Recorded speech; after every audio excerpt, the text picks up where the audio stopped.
Los años que van pasando, no me canso de esperar. Y a veces que estoy cantando, mejor quisiera llorar. ¿Para qué seguir sufriendo si nada puedo lograr? Las nubes que van pasando se paran a lloviznar. Parece que se sostienen cuando a mí me oyen cantar. Cuando a mí me oyen cantar, se paran a lloviznar. Parece que alegran mi alma con su agua que traen del mar.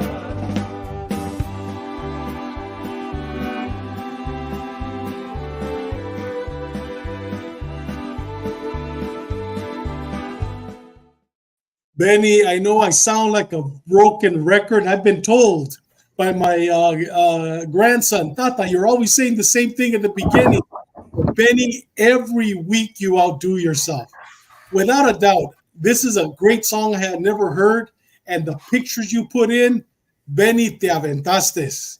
Dude, outstanding. What do you guys think about that video? Hey, ¿sabes qué? Benny, chingón song, bro. That song is an anthem in Central Texas, bro.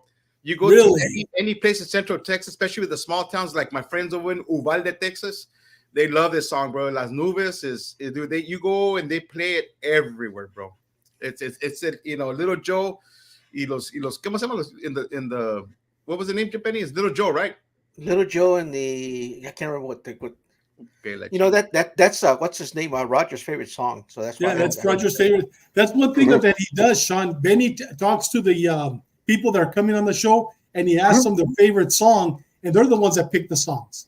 But Benny, the pictures. This guy's a producer. This guy's a producer. He's a full-on producer, bro. Exactly. El resume, dude, ya tiene más de un año, 1 year doing this. Benny, you're ready to go to Hollywood, bro. Exactly. No. We don't want Hollywood to take him. We need Benny. Yeah. We don't want Hollywood to take him. Hollywood Benny. Hey guys, before we get started, let's start off giving a big shout out to the San Diego PD legend, Team 4, Benny. Team 4. Yes. Team 4. Christopher Lakey. We got Ceci, our sister from Riverside. Bienvenida, Ceci. And we got our brother Jim DeJanis all the way from Thailand. It's 5 o'clock in the morning. He's watching us. We got Peter Acevedo. Welcome to the show, brother. He's watching us from his couch in Colorado. Welcome, my brother. And we got Jerónimo de los Cielos. Jerónimo, I'm going to give you my email during the show today. Please email me. I'm going to be up in Tucson on the 30th. I want to get together for dinner with you, if you're available. I want to meet you in person. And we also got Carlos Chico checking in, fellas. Bienvenido. We got our brother Arce. He'll be with us. Well, he's the co-star tomorrow, him and Doug on Ash Wednesday. We got Pelon, 91205. It's Little Joe. He does it great. Yeah. We got Rabino, Familia, good stuff, guys. Man, Roger got a lot of good people watching us. 209ers, saludos, señores. Little Joe and the Texas Tornadoes. Little Joe y la Familia. La Familia, there you go. Yeah. You know what? But also Texas Tornadoes. Yeah. And good stuff, guys. Love the show. We got Robert Lopez, our brother Bobby, and Hollywood Benny. There you go. And Jerónimo. Okay, hermano, get my email. Please email me. I need to get a hold of you. Guys, with that said, let's get started. Let's start off with our shout-outs. But before we do our shout-outs, let me just announce, starting next Tuesday, every Tuesday, our show's changing from 6 o'clock to 5 p.m., So now we have Ash Wednesday at 5 p.m. on Wednesday, and on Tuesday, all our shows, if you want to watch us live, we go on at 5 p.m. We got a couple of shout-outs. Quick shout-out to Nurse Sandra Hernandez. This young lady right here, guys, when my mom passed away September the 18th, she was her hospice nurse, this young lady, and she would drive all the way from I believe, Riverside area to my mom's house in Chula Vista there in Otay, and she would take care of my mom every day. And Sandra has got a promotion. She's going to be a nurse for ICE, I believe, in one of her facilities or with ICE. So Sandra Hernandez, thank you very much for all you did for my mother. Una vez más, congratulations on your promotion. And shout out, Chalo, this is all yours. Go ahead. Hey, so what we have right there, if you guys can do a screenshot, we have he's a man now, but when I was growing up, he was a kid. His name was Edward Monitor. They call him Buddy. His dad was a police officer for the City of Calexico. He went up to work for Customs. From Customs, he went over to the state. And so his dad ended up passing away with cancer a couple of years back. But unfortunately, this kid, he was a volunteer firefighter at different areas, was volunteered, worked at different casinos as security guard. One day he had back pain, and he takes some ibuprofen, takes a shower, tells his wife, hey, I'm going to go to sleep. Hopefully this will go away. Wakes up the next morning and he can't move his legs. They actually airlifted. It was during COVID. They airlifted him to a trauma center, and because I think, and this is just me thinking out loud, is they didn't give him the proper care he needed at the time, and ever since that he's been paralyzed. He's a big kid. He's like 6'4", probably about at least over 300 pounds. But the house that he has is not ADA compliant. He's been sleeping in the bedroom since 2020, I believe, 2021, and not in the bedroom. He's sleeping in the living room. Shower facilities, they got to take him in a wheelchair somewhere else to shower him when he needs a shower. Using the restroom is hard. So together with a local nonprofit called the Baja Runners, Imperial Valley Baja Runners, and the Blue Knights, the motorcycle cops, police officer, they're doing a barbacoa plate fundraiser. But if you're not in the area, you have the Zelle number. If you guys can donate some money towards his, we're trying to, and I'm part of the group. We're trying to build him an extension to his house. It's probably going to cost minimum $20,000. We got a contractor that's going to do it for almost nothing labor wise, but we need to buy all the materials and supplies to make it where he has a lift, so he can put him in bed, have a bed there, have his shower there. Make his doors ADA compliant, so he can go in and out of his house, because he can only go into the living room.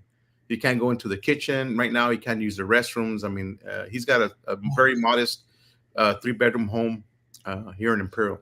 So whatever you guys can do, reach into your deep pockets and help this kid out. Chalo, I'm going to put his cell number up during the show. I'll be putting the cell number, his name, and where they could send the money to during the show. Guys, one last shout out to Big Sean Murphy. He's had a birthday on Saturday. Happy birthday, Big Sean. Yeah, thanks, man. Happy birthday. Sean. Happy birthday, man. I should have done my wave. We had the balloons come out when I do it. The big 21 times 3. Times 3. Yeah, a lot more. Times 3. There you go. A lot more. Hey, Chalo, is that Roger's son? Carl's son? Yeah, Carl Bonninger's son. Yeah, Carl Bonninger and Anna. I mean, the family. I mean, they spent a lot of their own money, and that's why they didn't want to reach out. They're embarrassed. I mean, and I'm like, dude, you can't be embarrassed. I mean, you didn't. I mean, the kid had nobody knew this was going to happen to him.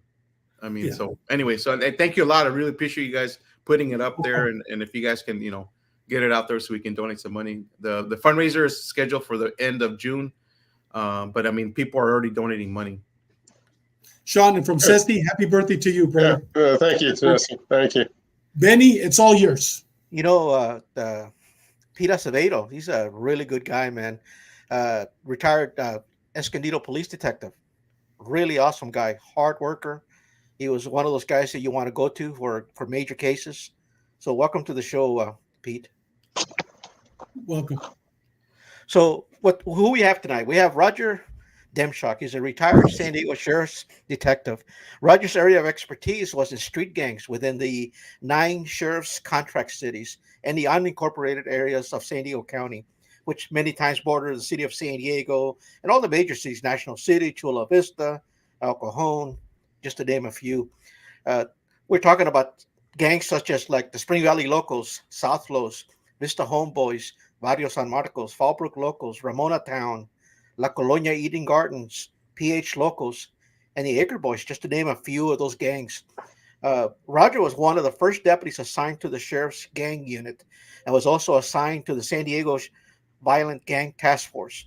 Roger worked with many of San Diego's finest. I mean, when it comes to gangs, people like Carlos Chacon, Felix Aguirre, just to name 2 of them.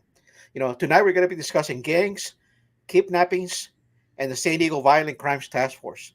We're also going to be talking about Death Row MM members Hector and Ronnie Ayala. We're also going to talk about PTSD. Welcome aboard, Roger. Having me. It's a pleasure. Hey, Roger. Hi, guys. Hey, Hi. Hey, let me do a shout out real quick. Yeah, My son's birthday today, 32 years old, Roger Jr. Happy birthday in Santee, Roger Jr. Happy birthday. Man, Roger, why didn't you tell me, man? We could have done a special shout out to There you you. go, balloons. There you go, the balloons. Got the balloons What's the going. matter with you, man? Hey, I was too busy listening to Little Joe and La Familia. There you Yeah, go. okay, that's important. Orale, here we go. Hey, Roger, have you ever seen them? Have I what? Have you ever seen Little Joe live? Oh, yeah. I went to a concert at Saquon with him one time. Oh, okay, cool. And wait, this is a true story. I have never been to a concert in my entire life. That's the only concert in my entire life I ever went to. There you go. Yeah, the only concert I've ever been to my entire life. So, All right, here we go. All right, Benny, let's start with the first question. So, Roger, tell us about your childhood and where you grew up.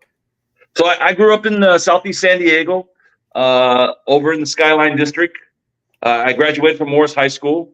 My parents, both of them, were in my life, my entire life, up to both of their deaths. Rough neighborhood, predominantly black.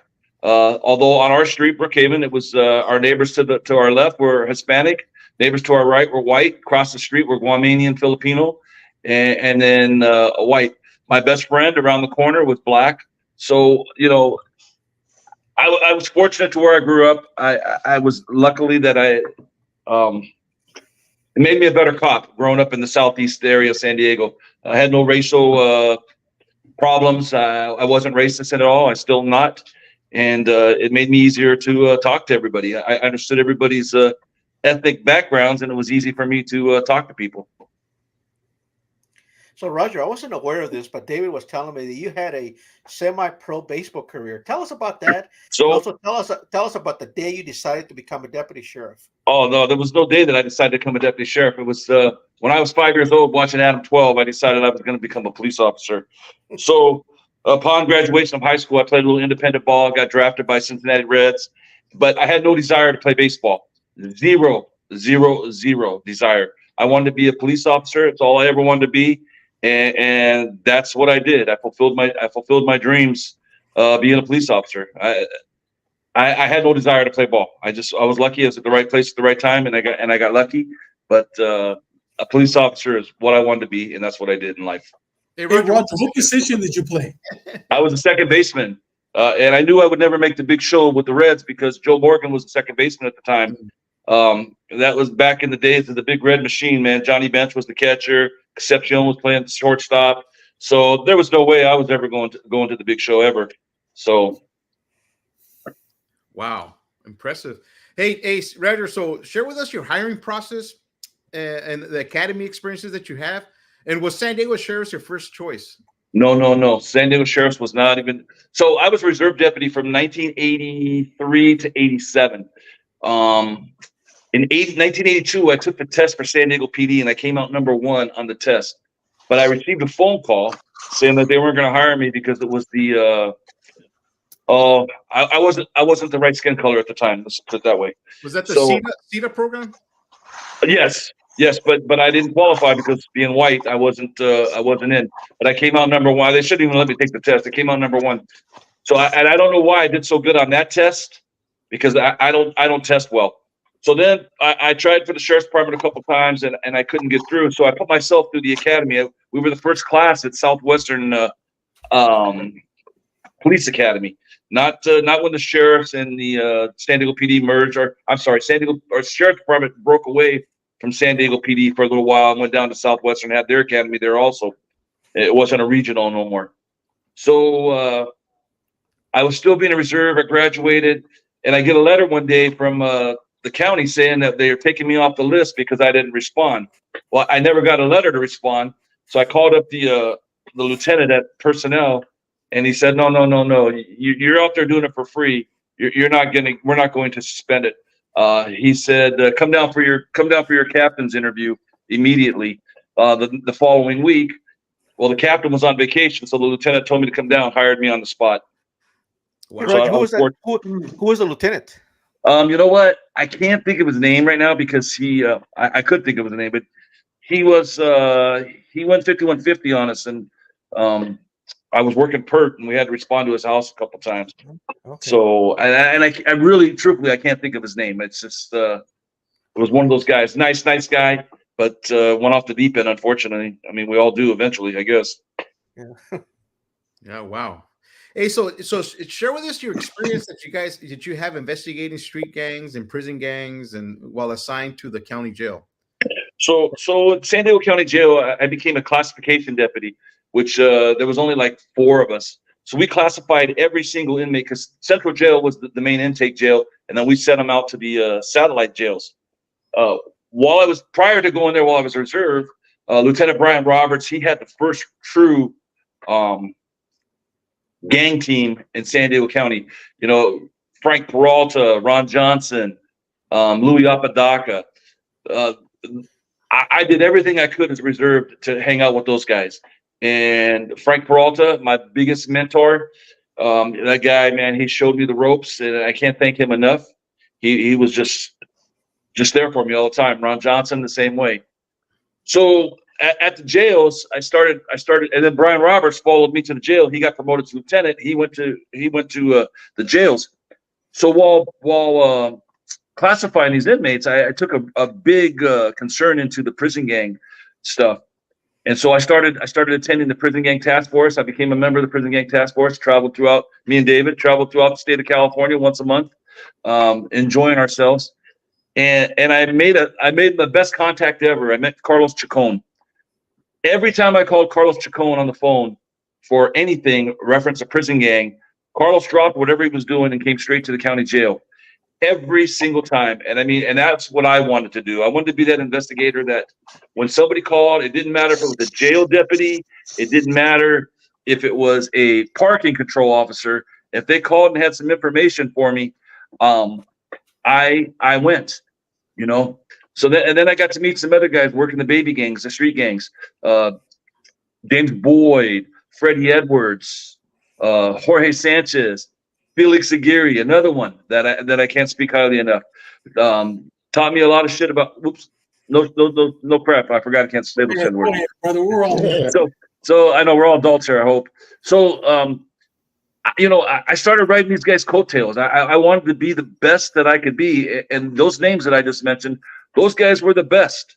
They were the best of the best, and I followed them, and I wrote their coattails. I went on ride-alongs from the jail. I'd go out with San Diego PD, the gang unit, and I'd hang out with Jorge Sanchez. I'd hang out with Felix, all those guys. And so when it came time to start writing search warrants, this was a few years down the line. Felix was writing search warrants where he was hitting several properties at one time. I'm drawing a blank right now. I can't think what they're called. They have a name. What are they called, Benny? Affidavits. What's that? Affidavits. Well, no, the associates. So they were basically associate warrants. So if you knew Joe Blow was living here, but he associated with Joe Blow 2 and Joe Blow 3 and Joe Blow 4, you were able to write that in your affidavit and prove it to a judge that, hey, you know, the possibility they're hiding guns at this location, or you know, that their enterprise is carrying over to these other houses, you can get search warrants for it. So I was the first one from the sheriff's department to ever write a search warrant like that because of Felix Aguirre. We were doing a homicide case out of San Marcos. Richard Dang was the suspect. He was he hung out with the Vista locals, I believe it was, and then he was Vietnamese, but he hung out with all the Mexican gangs. He hung out with the Vista homeboys. So I wrote a search warrant to hit 8 houses simultaneously, and you know, that was a few years down the line after my jail career. But I'm telling you, just hanging out with these guys and learning, I knew who the resources were and who to go to, and that's the best thing I could do, man. Carlos, he was the best. Carlos was the best. Hey, Roger. So you're talking about you talked about your jail stuff, but tell us about your death row members like Hector and Ronnie Ayala, and you know, who were your go-to guys when you had information at the jail? You know, on gangs. I mean, who would you go to give their information? Unfortunately, because nobody on the sheriff's department was really working it. We did have some guys in SID that were assigned to them, but you know what? That was neither here nor there. They didn't show the interest that Carlos showed. So every time I got information, I shared it with Carlos Chacon, and Carlos Chacon shared the information with me. when Hector and Ronnie were going through their trials, I would get information from Carlos. I'd get information from Gloria Michaels, the DA that was prosecuting the case. Information that they were receiving about a possible escape. They were going to try to take a deputy hostage at one point and get out that way. Never came to happen, but that was the plan, and we stayed on him. We stayed on him. And eventually, Hector ended up leaving the jail. They were all housed in 4A, I believe it was. Hector ended up leaving the jail first before Ronnie did after their convictions. And so Ronnie was there for something else, and I can't remember what it was. So Ronnie needed a one-on-one deputy. So we always had two deputies on the floor, but with Ronnie being on the fourth floor, they put him in a G cell, and then they assigned me to be Ronnie's guard. I took him every place. I took him to the shower. I took him to use the phone because he was in a cell that was maybe 6 by 10, and that was his home. So he had to go to the other cells to shower. I'd have to lock all the other inmates down to make his phone calls. And so that's how I came to know Ronnie. And all truthfully, I know the question's coming. What was Ronnie's demeanor? I gave Ronnie a lot of respect, and he gave me a lot of respect back. He didn't. At first, I could see that he was trying to manipulate me, and I let him know right away, dude, I'm Chacon trained. It ain't gonna happen with me. And so after that, he stopped manipulating, and he realized, hey, you know what? If I treat this guy like a human being, he's gonna treat me like a human being. He didn't get anything extra from me. And maybe once in a while, he got an extra minute or 2 minutes on the phone. He didn't get an extra shower a week. He didn't get any extra phone calls a week. Every once in a while, if we had some extra food in the deputy station, we would give it to him, you know. But I gave respect, and I got respect back from him. Cold-blooded killer. The guy probably would have killed me in a heartbeat if he had the opportunity, but I never gave him the opportunity. I was always one step ahead of him, like he was trying to be one step ahead of me. But you see, he went to death row, but unfortunately, our governor he's no longer on death row. So, hey, Roger, was he a manipulator? Did you ever see him? Well, I mean, word had it that he was dealing drugs with one of the serial killers, David Lucas. Can you talk a little bit about that? Because he had respect, but he was no angel. I mean, he was in there for homicide, right? Right, David Lucas. He was a serial rapist and killer. He ended up killing a lady in Spring Valley. He slit her throat, and she was a real estate agent. So he was really a nobody, but because his crimes were so heinous, they put him in the high power tank. He was in there with Ronnie and Hector, Kukui, Joe. What's Joe's last name? Moreno. Gracias. Thank you. And then along with not Jerry Heartless. I'm sorry, Jerry. Forgive me. Who was the guy that killed Jerry Heartless? Stacy Butler. So they were all together, and there was a couple other lops that were in there with them that were just crazy guys and dealers. But yeah, they were using fishing lines and throwing them out from the fourth floor and getting drugs up in there without a problem. So that's kind of why Ronnie got moved afterwards. He got moved after Hector left and moved to a cell by himself. Hey, Roger, definitely a manipulator. The trustees were all afraid of him. You know that without every time we did a mod sweep or a mod cleanup, they always had extra clothes. They always had extra fruit. You know, so we know the trustees were giving them whatever they wanted. Hey, Roger, tell us real quick about Hector, his older brother. Is Ronnie older or is Hector older? I think Hector was older. They both acted the same. I mean, to me, so I'm not 100% sure on that, but I think Hector was the older one. Hector ended up getting shot by National City Police. I don't know if you can see it. Hector's got a huge scar from his neck all the way down to his shoulder. He was shot with I think it was double-aught buck, and he was bleeding out at the scene. And a National City Police officer named Mac McMullen saved his life. He reached in and pinched off the carotid and saved Hector's life. And I heard Hector said that of all the cops in the world, that guy was off limits. You couldn't touch him. He lived a life that nobody was ever going to touch that guy because he saved Hector's life. Did you ever talk to Officer McMullen? I guess he was a sergeant when he retired about the incident. Did he ever tell you about it? I never talked to him about the incident. The funny part is I started my police career as a police explorer at National City back in 1975. So McMullen was an officer then, and then he got promoted to sergeant. Panu Pau, all those guys those were my training officers. I learned how to be a police officer in National City at the age of 15. And it was crazy. It was crazy. We did stuff as explorers that reserves weren't doing on other agencies. It was absolutely crazy. And just these guys that were there, Don Chris, Kevin McQuillan. I mean, there was a lot of legends there in National City at the time when I was an explorer there. So I never really talked to him about Hector. Never. I did talk to him about if he was the one that saved his life, because I vaguely remembered it. And he said, absolutely, he was the guy that had done that. And I remember Hector saying that he was off limits. Hey, Roger, just FYI, both of these guys ended up, after that triple homicide that occurred right there at 43rd and National, they were both sentenced to death. They were in death row for over 20 years. Now, because of the governor, some of the changes that he's implemented, I believe Hector is still there in death row. He's one of maybe 15 still there. He's going to get transferred. But Ronnie Ayala, he's been transferred. He's now in Centinela. And I don't know if you know this, but Ronnie Ayala has been involved in several homicides there in death row. He's ordered numerous homicides with cell phones from death row. He is a very violent, manipulative individual who is still involved, highly respected member of the Mexican mafia. Possibly, I know they don't have a leadership and hierarchy situation, the Godfather and so forth. But if there's a leader right now that is not running but has a lot of power within the organization, it's Ronnie. And now that he's in Centinela, he's no longer in the SHU program. He's in the main line. So now we're expecting those that live in San Diego, the barrios in San Diego, beware.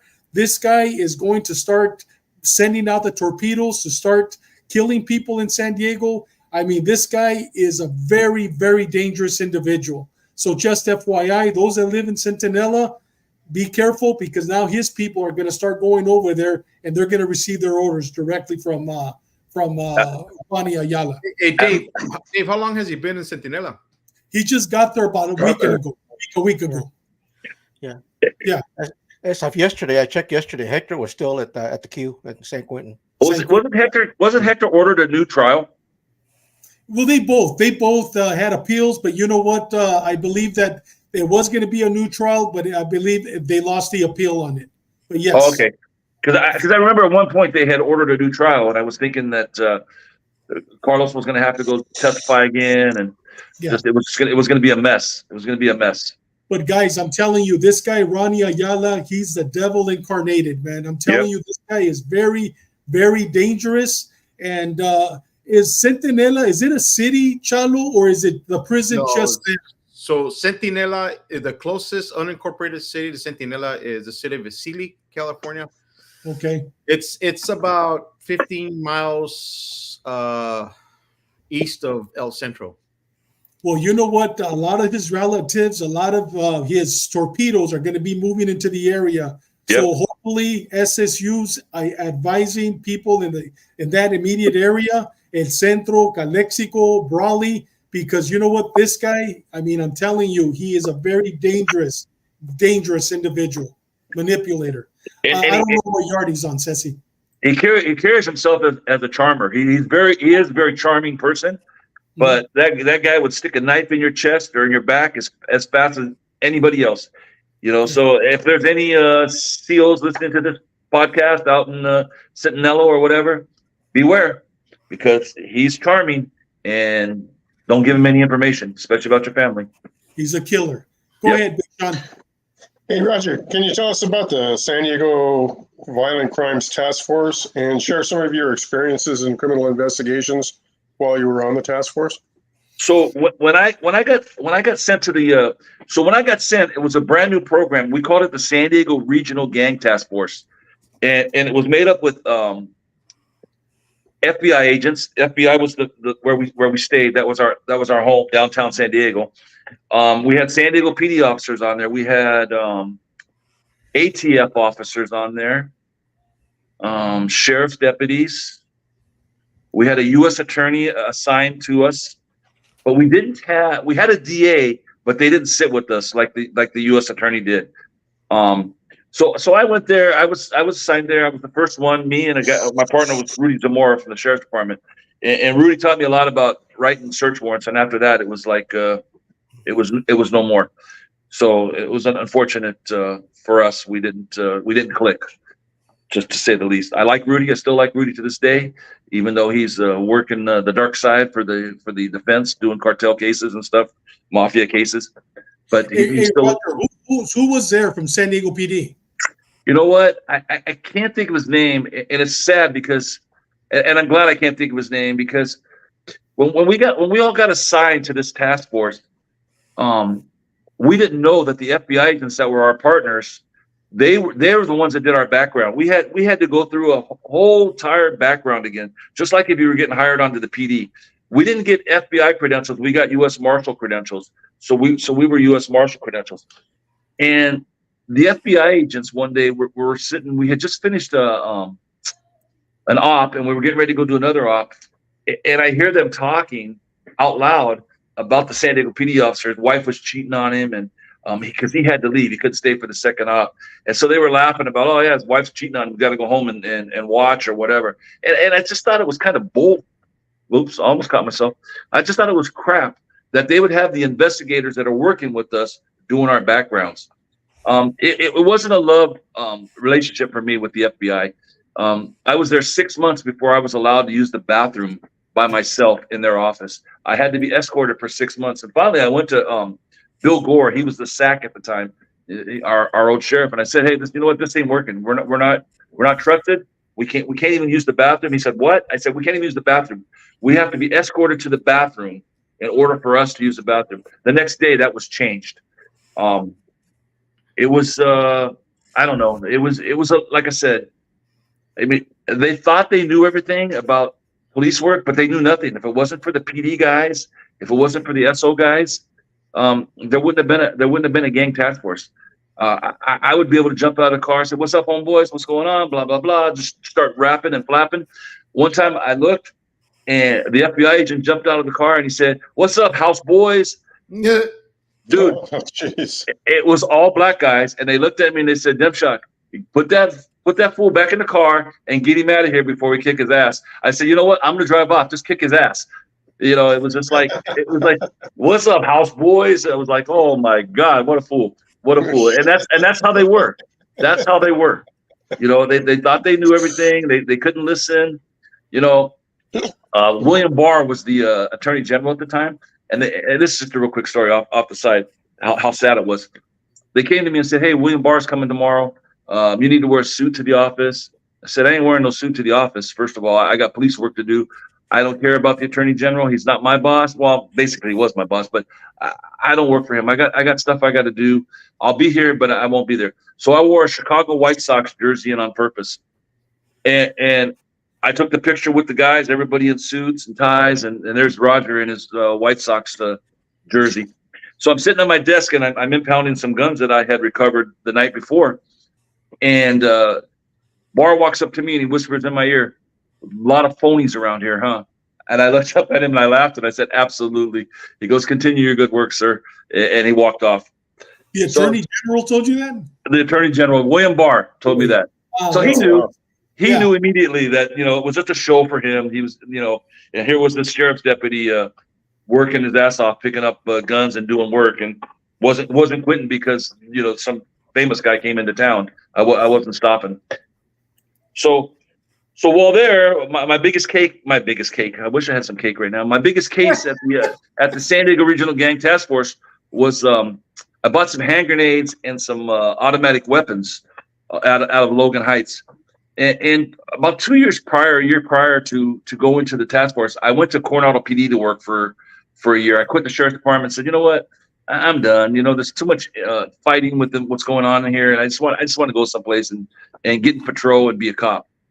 So I lasted 10 months, and I went back to the sheriff's department with my tail up underneath my legs, begging for my job back. They gave it back to me immediately. But so then I went to, so I'm there, and we start doing this case, and it was, we had an informant that was buying some drugs out of the Logan area. And I asked him, hey, can you step it up? Ask them if they got any weapons for us. Tell them, you're buying for the cartels or whatever. We want some hand grenades. We want some fully automatic machine guns. And ATF's laughing and saying, it ain't gonna happen. So I said, okay, let's see what happens. Ask. We can't hurt to ask. Next thing we know, the guy's buying an AR-15 that they had fully converted to fully automatic. Well, and he bought, I think, 3 or 4 hand grenades at that time. So the hand grenades turned out to be real. We were able to send them to our bomb and arson guys, and they determined absolutely if they were used properly, they would have exploded. That the AR-15, when we first got it, and we paid like $1,500 for the 4 hand grenades and the AR-15. When we first got the AR-15, ATF took it to their office and they said, this is not a machine gun. This is not operable to be fully auto. And they showed me how to do it. So we give it back to the CI. We send him back to the house, a week or 2 weeks later, and say, hey, we want our money back. This is not automatic. This is semi-automatic. They go, what? And so they take it. They said, just give us a week. We'll have this back to you.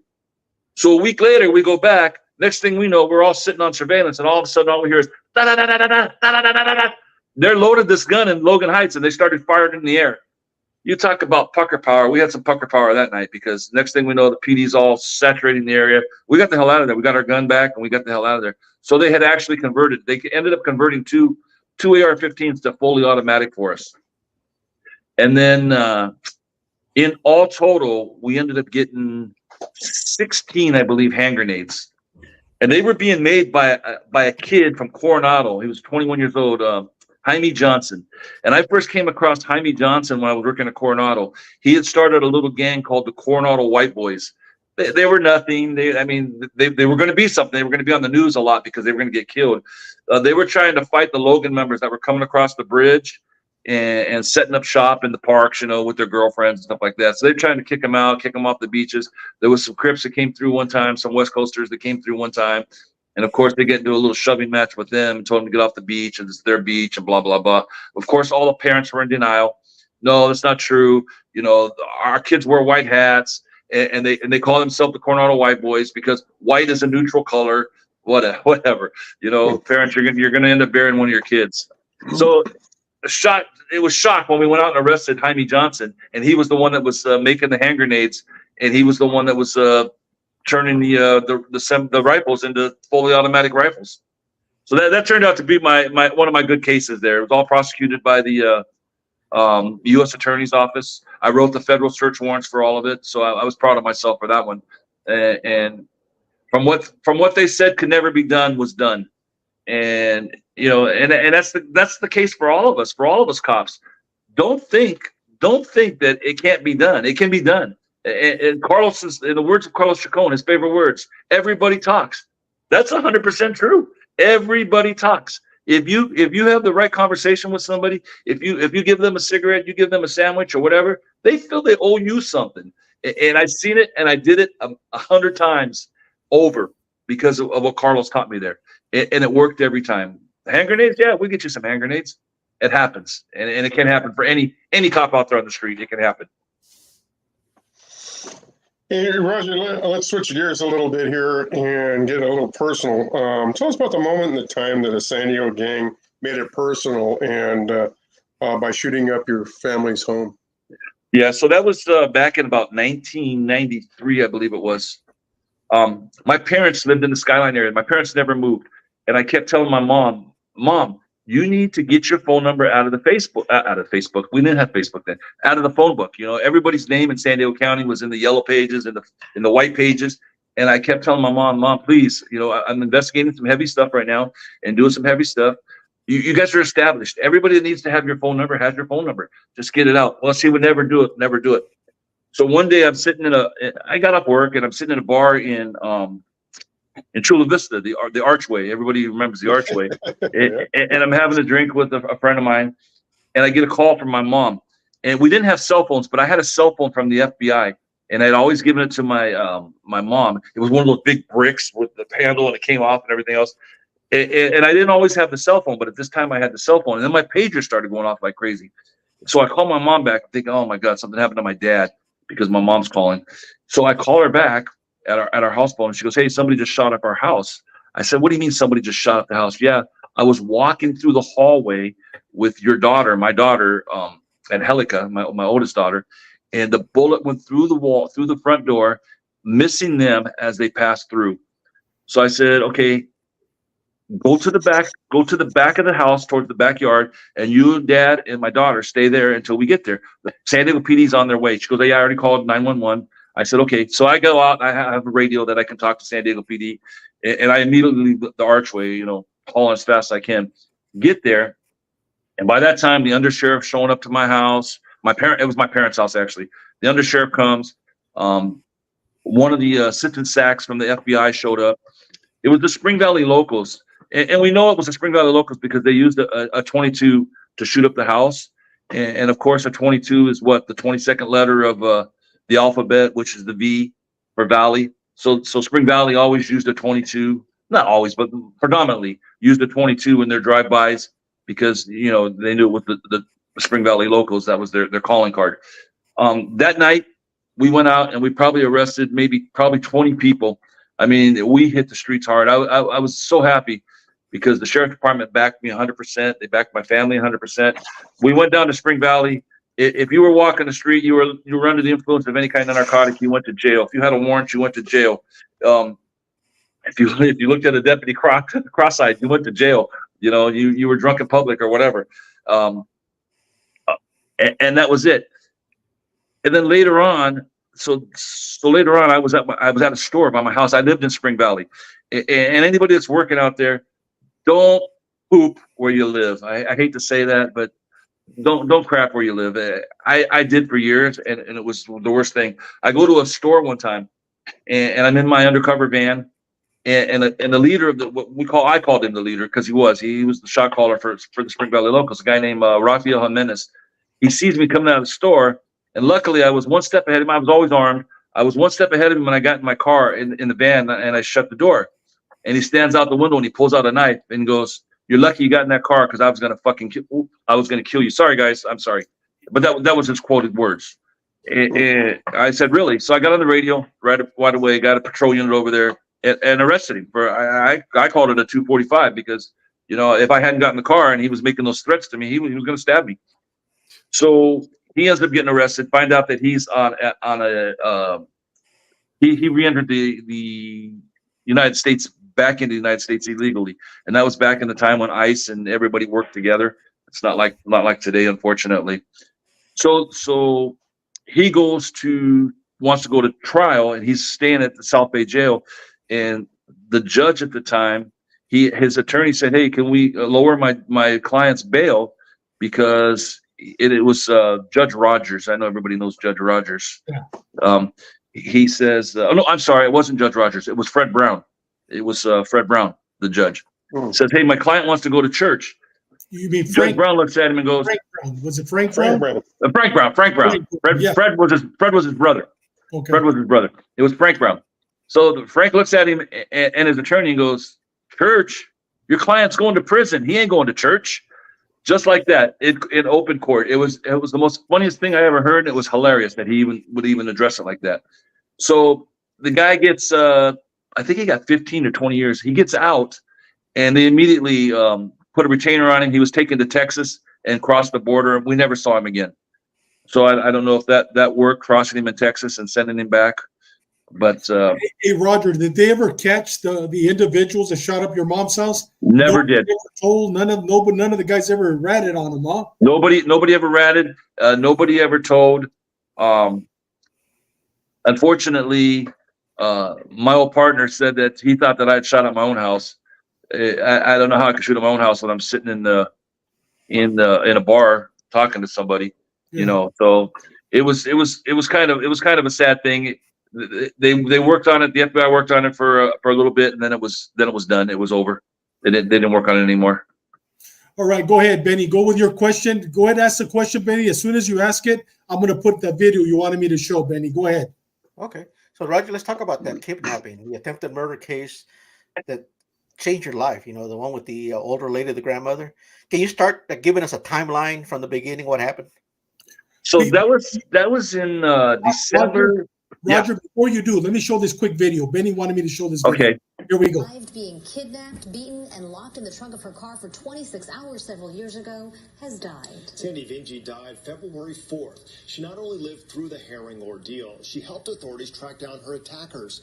CBS News 8's Brandon Lewis is live in El Cajon with how this brave woman is being remembered. Brandon? As Stephen Marcella, her friends and family packed the Elks Lodge today to pay their respects. She was very active in the community even before the kidnapping and didn't let it slow her down. Among those in the audience today was the deputy who pulled over the car that she was trapped in and says they stayed in contact all these years. For a second there, I didn't think she was breathing or alive, but I mean, she was talking to Roger, one of my co-workers, and he was holding her and some other stuff, and so I was just praying that she was going to stay alive. And every time we see her, I mean, she leaves you at a better spot, you know, in life. You're maybe feeling down and stuff. You talk to Sandy for a few minutes, and your troubles are gone. So she's a very, very sweet lady. Her home by a man who was selling vacuums. He asked to use her phone, then choked her and stuffed her in the trunk of her own car for more than a day, beating her when she asked for food or water. She was eventually rescued by sheriff's deputies and underwent extensive medical treatment for her injuries. Tonight, she was remembered as a kind woman. She enjoyed working with the Elks Club.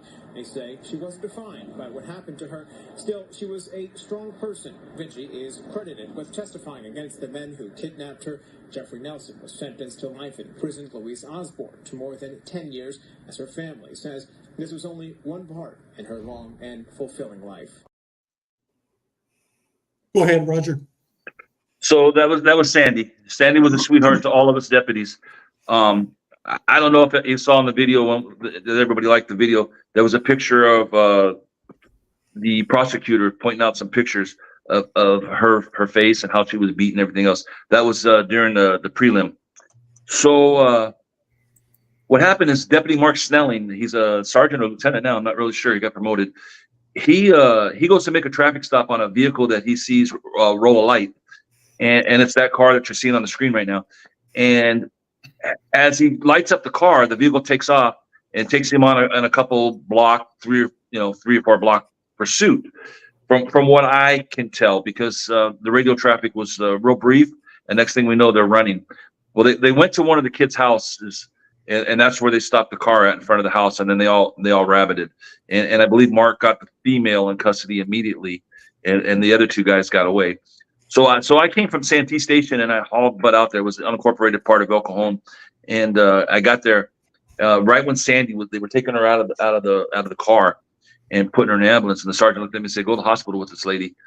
And I'm glad I did, because I got to meet somebody, and I love that woman to death. She was the sweetest woman you'd ever meet. She would remind you of your mother, your grandmother. But I remember being in the ambulance with her and looking at her. I had never in my entire career seen somebody beat so bad and survive it. They beat the living crap out of her. Look at that face in those corners. And I just remember, and the smell. They made her urinate on herself. They made her poop on herself. To this day, I still smell her in an ambulance. When I go to a nursing home or whatever, and you can smell that urine smell in the air, that's immediately brings me back to Sandy every single time. And so at the hospital, she was praying to die. She wanted to die. She didn't want to live no more. Although she was happy because she was saved and she was alive again, she was just we didn't think she was going to live. I didn't think she was going to live, and I kept relaying that this lady's going to pass from these injuries. And I found out later that she had a heart attack during this incident, and she survived. 76 years old.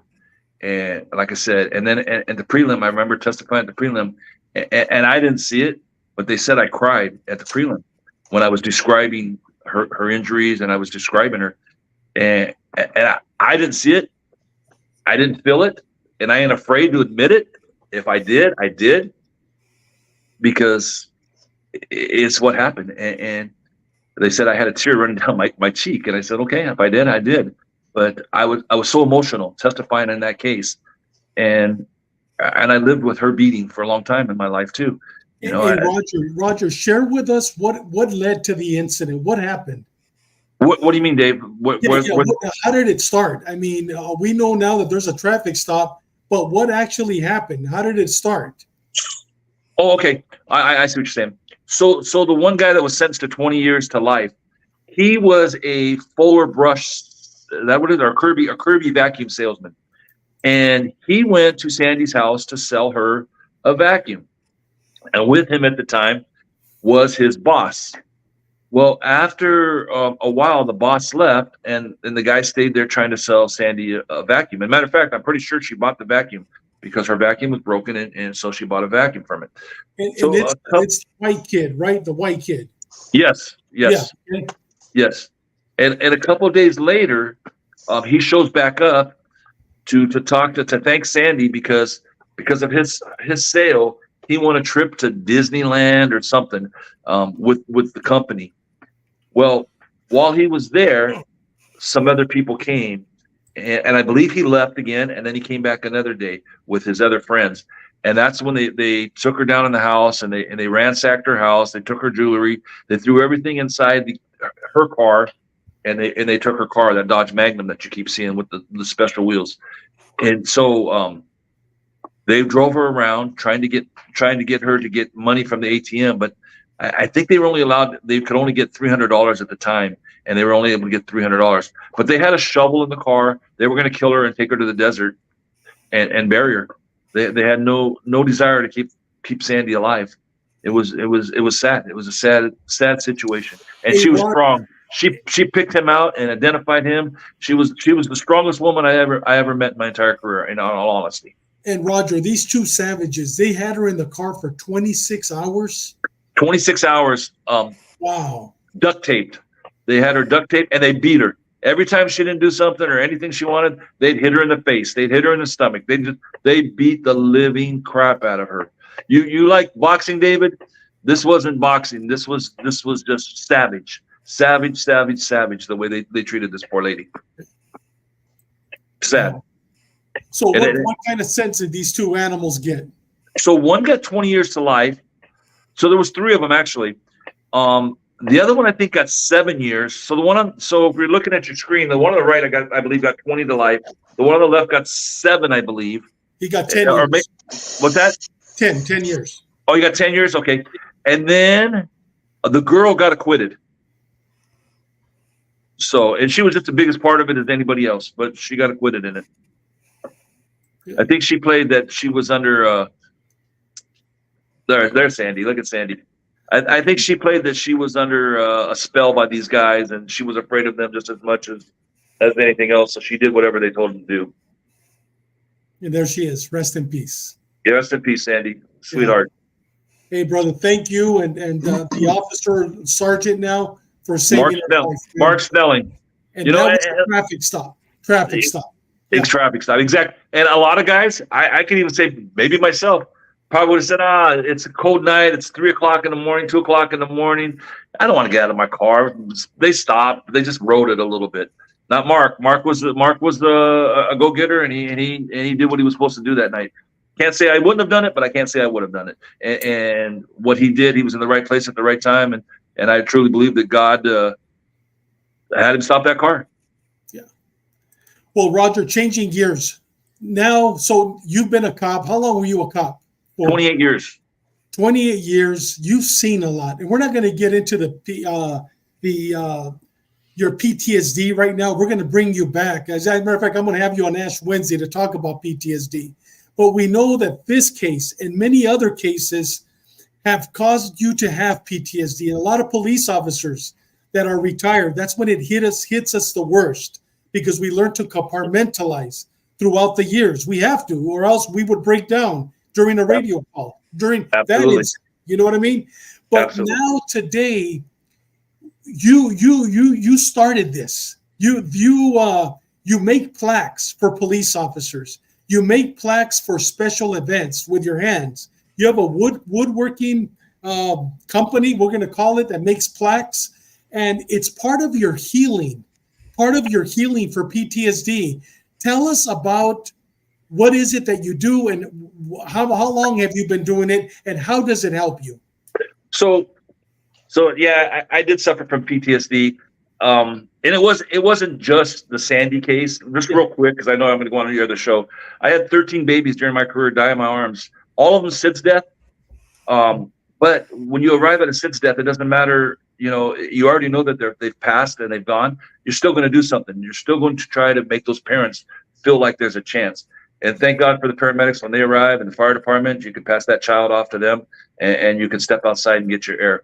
And I can see every one of those children to this day. I ended up shooting somebody in 1998, suicide by cop. So I just had a lot. My house getting shot up. My mother's house getting shot up. I just had a lot of stuff that accumulated over the years, and it just was just one of those things. And I ended up so going through some therapy. I had a really good therapist and a good doctor, and he said, "Hey, what kind of hobbies do you have?" Well, I said, I like fishing. I do a lot of fishing. I have a boat. I go out fishing. Sing. I like to sing. I'm a karaoke singer. I have karaoke host. I do karaoke shows. And I got a lot of women from that. Sorry, guys. But I was no Elvis, but I still ended up with a couple bras here and there. And then it was the alcohol. It was the alcohol that they were drinking. And then I like to cook, so I would keep myself busy cooking as often as I could. I opened a restaurant or two in my day, and then I really like woodworking. I remember woodworking when I was in high school. So I started hand carving some stuff, and I made something for Lieutenant White from your guys. Marshall was a friend of mine, so when he was Marshall White. When he was retiring, I made him a shoulder patch that I hand carved. I mean, I did everything by hand, and then my back because when I retired because of some injuries, and I couldn't sit there. I would get so involved in the woodworking that I couldn't sit there no more. So I ended up buying a CNC machine, and I started doing badges and flags. Me and another guy named there's three of us. A guy named Rick Hauer. He was a reserve for the sheriff's department, sergeant for the sheriff's department. Rick Hauer, and then Tim Lorenzen. He's got his own machine, and he does them too, and he does a beautiful job. So that was my out, and I started doing it right before COVID, maybe a year and a half before COVID, and we would get some pretty good orders. Benny says that I made that star behind him. I made his whole flag. I think it says the Detective Benny Cruz, and I think it has his artist number on there, 1246 or something like that. What was your guards, Benny? 1320. I told you I was 12. I was backwards. It's the dyslexia, the dyslexia in me. So I enjoyed doing them, and I enjoyed making them. Matter of fact, San Diego PD has one of the Marshall bought a flag for me, and outside the gang unit, they had it hung up. It's probably been taken down by now. Who knows? With the way things going. So COVID hit, and people stopped ordering, people stopped calling, and so every once in a while I get a call and I'll make one, but for the most part, I'm still trying to do what I can do with it. Hey, Roger, but now you got your own place. You have your own garage. So now you're ready to start rocking and rolling again. Yeah, I'll probably pick it up again and start doing some more again. Yeah. Well, I'll tell you, if you want to order, if you know somebody's retiring, or if you want to order a special plaque, please call Roger at 619-733-8853. 619-733-8853. And also, I'm going to venture to say, if you're suffering from PTSD, please call Roger. If you can't sleep at night, call Roger. He's that guy that will always listen. I'll tell you, Roger has been a blessing in my personal life for many years. We're best friends. You've been a blessing in my life, David, honestly. But please call him at 619-733-8853. The prices are reasonable, and he does beautiful work. High quality, without a doubt. And guys, before we're getting ready to time is against us. Peter Severo, it's the second time he says, "Great to see my classmate and friend Roger. Keep moving forward. Great interview. Take care." Pete's a good guy. Pete was my academy. Yes. And then Pelon saying, "Dave, see you Monday." Roger and CYA from Colorado. He's all the way in Colorado. Yeah, perfect. Well, guys, Roger, outstanding interview, man. Thank you, guys. Interview. Thank you, We Roger. can't wait. Yeah, we can't wait to have you on Ash Wednesday. We're going to be scheduling that probably sometime in July. But great interview. With that said, Benny, any last words for Roger? Roger, I'm telling you, man, I got a lot of text messages on the song. People had not heard that song in years. And then Chalo's telling me that that's a very popular song up in Texas. So obviously that song's been around for a while. And as you know, Little Joe and Familia are very popular, very famous in Texas and also all the southwestern states. Well, I'm a gringon. I'm not a chingon. I'm a gringon, and so that is a very popular song. Even here in San Diego, that's a popular song. One of the things, if you ever want to get your ass kicked in Texas, especially in the San Antonio, Del Valle area and Harlingen and all that, tell them that Little Joe sucks and you'll get your ass whooped. I believe that. Hey, and Freddie Fender was gay.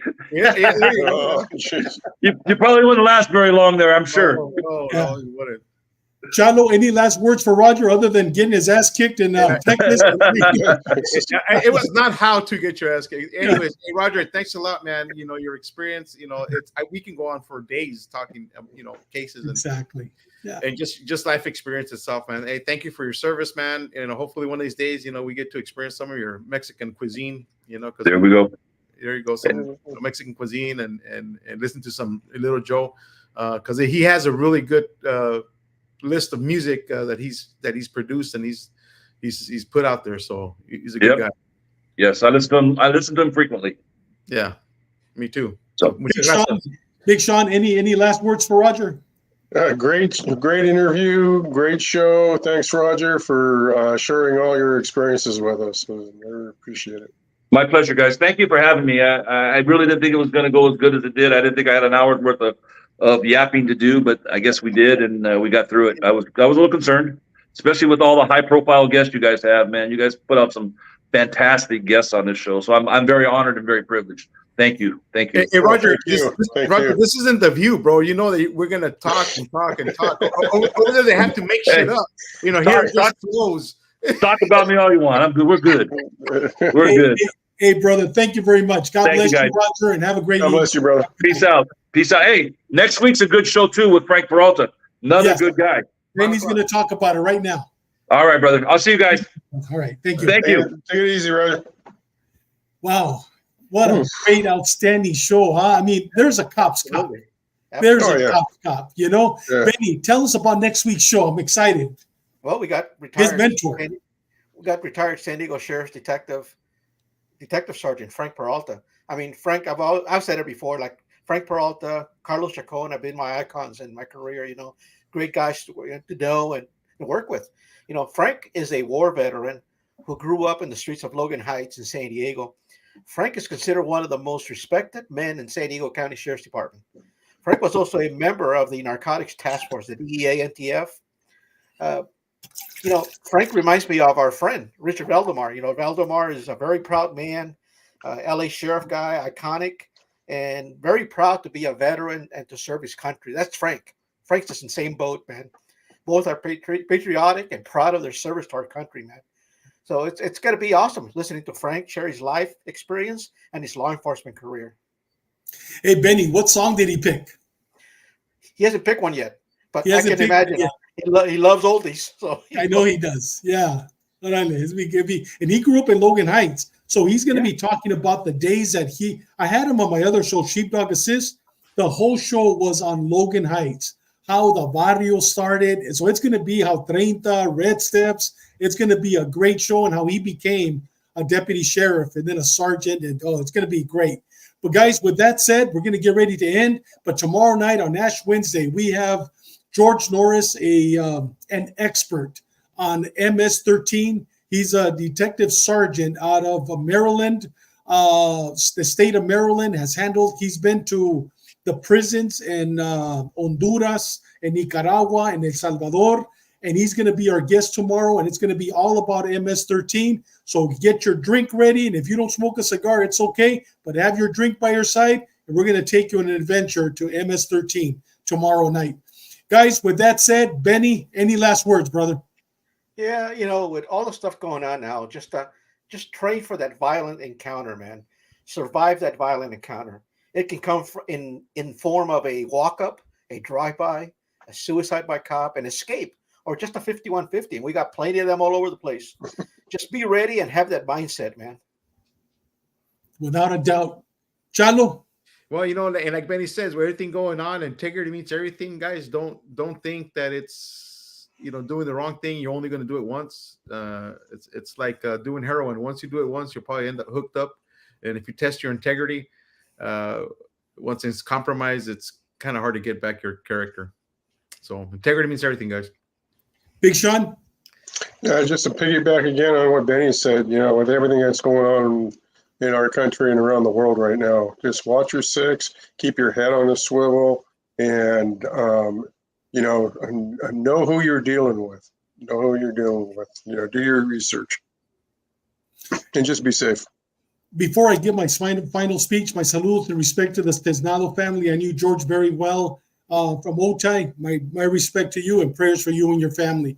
With that said, always remember, live a purpose-driven life. You don't need a uniform. You don't need a badge to be a sheepdog. Live every day like it's your last day on earth. And you know what? Volunteer at your church, volunteer at hospice, volunteer at a hospital, volunteer Little League, baseball, football, whatever, but don't live a stagnant life.